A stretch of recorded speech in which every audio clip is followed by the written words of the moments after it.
계명대학교에 있는 실크로드 중앙아시아 연구원 원장직을 맡고 있습니다. 은퇴한 후에 이 직책을 맡아서 지금 이 연구원 업무를 보고 있는 이유는 늦게나마 이제 실크로드가 가지는 학문 세계에서의 어떤 그 중요성이랄까 이런 것들을 제가 좀 접하게 됐기 때문에 좀 남은 여력이나마 거기에 힘을 쏟아가지고 실크로드 학에 대한 기여를 좀 해보고 싶은 것이 욕심입니다.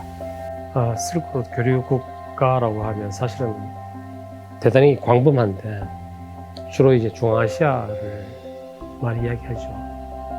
우즈베키스탄, 카자흐스탄, 키르기스탄, 타지키스탄 등 스탄으로 붙은 나라들이 대부분 실크로드에 해당이 되고 또 터키나 아제르바이잔 나아가서는 지중해 건너까지 이제 로마나 스페인에 이르기까지 실크로드를 연장시킬 수도 있습니다. 실크로드가 딱 하나로 정해진 것이 아니기 때문에 단순히 실크로드라고 표현하기보다는 요즘은 이제 복수의 명칭을 따서 실크로드 S를 붙여가지고 다양한 길을 이야기하고 있는데 결국은 지명으로서도 중요하지만은 실크로드가 갖는 교류의 수단으로서의 역할이 중요하기 때문에 거기에 관련되는 국가들은 다른 측면에서 이야기할 때 뭐 유라시아 거점 국가라든지 아니면 터키 관련 투르크 민족들의 국가들이라든지 뭐 이런 것들을 다 아우를 수 있겠죠. 그렇게 생각하면 범위가 아주 크다고 할 수 있습니다. 이런 나라들과의 교류는 사실은 실크로드가 아니어도 이미 있어 왔고 또 앞으로도 그 교류 관계를 이루어야 하지만은 그 실크로드라고 하는 개념이 이제 좀 더 부각이 되면서 이들과의 교류 관계도 단순히 무역이나 경제적인 혹은 문화적인 그런 교류를 떠나서 문명의 뿌리에서부터 우리가 어떤 관계를 가졌느냐를 생각할 수 있기 때문에 실크로드 중심으로 주변 국가들의 관계는 앞으로 더 훨씬 더 깊어질 수 있을 것이고 더 넓어질 수 있을 것이다 이렇게 생각을 합니다. 실크로드와 경주의 관계는 참으로 중요하기도 하고 또 어떤 면에서는 예민한 문제이기도 합니다. 예민한 문제라고 하는 이유는 그러니까 실크로드라고 하는 그 개념 자체가 19세기 후반에 이제 등장한 개념이기 때문에 그것도 주로 유럽 중심 강대국들에 의해서 만들어진 개념이란 말이에요. 그러니까 그 연구 자체도 그 유럽인들에 의해서 이루어졌고 어떤 면에서는 중앙아시아를 중심으로 지금 중국까지 이렇게 걸쳐져 있는 그 실크로드가 일방적으로 그들의 그러니까 그 침략에 의해서 강제적으로 이루어진 연구라고 할 수도 있거든요.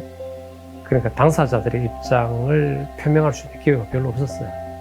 그래서 그들이 그어놓은 경계들, 심지어 국경도 마찬가지죠.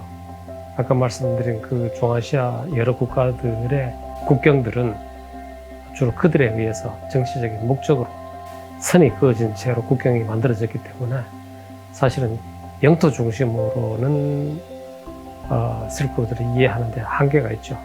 문화적으로 그들은 어차피 중복되어 있고 겹쳐져 있고 또 서로 일맥상통하는 부분이 있는데 그걸 강제적으로 영토로 나누어서 이야기하기가 좀 힘들죠.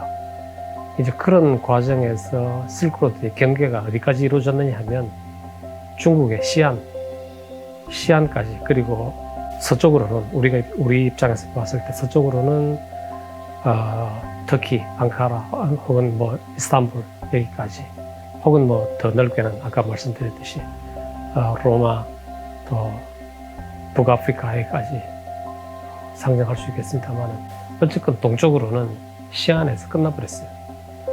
근데 그건 학문적으로나 역사적으로나 사실이 아니죠.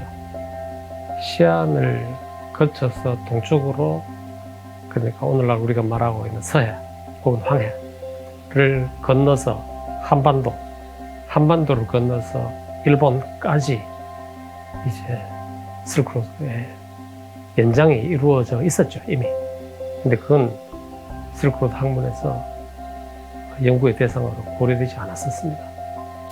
그러다 보니 경주라고 하는 곳도 자연히 실크로드와는 아무런 관계없는 어떤 고대 도시 이렇게만 연구가 됐단 말이에요. 그러니까 한국의 사학계에서도 국사학계에서도 경주를 실크로드와 연계시켜서 연구하겠다라고 하는 그런 의식이 좀 불분명했죠. 좀 희미했고 필연성도 느끼지를 못했고 그들의 역사, 우리의 역사는 다르다라고 생각했기 때문에 최근에 이르러서 경주에서 새로운 유물들이 발굴이 되고 또 지금까지 우리가 나름대로 쌓아놓은 역사들을 조금 넓은 시각으로 봤더니 실크로드에서 이루어졌던 역사적인 사건들이나 유물 유적이나 이런 것들이 경주와 별개로 존재하는 것이 아니다라고 하는 것이 밝혀졌죠. 교류관계가 있었다라고 하는 것도 밝혀졌고 또 그래서 이 경주의 역사도 좀 더 글로벌하게 새로 살펴야 되겠다. 이제 그래서 경주의 중요성이 부각하게 된 거죠. 경주를 처음부터 실크로드에서 제외시켜버렸던 유럽인들의 손에 맡겨둘 일은 아니죠. 우리가 우리의 역사를 새롭게 좀 더 거시적인 관점에서 써서 그들에게 알려주고 가르쳐줄 필요가 있죠. 그래서 한국에서의 실크로드 연구는 매우 중요하다 이렇게 이야기할 수 있습니다. 아니 뭐 유럽에서 잘 하고 있는 실크로드 연구를 한국에서 새로 연구할 필요가 있나? 이제 이런 의문을 제기하는 사람들도 있죠. 그런 점에서 우리의 시각은 완전히 혁명적으로 실크로드를 경주 중심으로 새롭게 봐야 된다.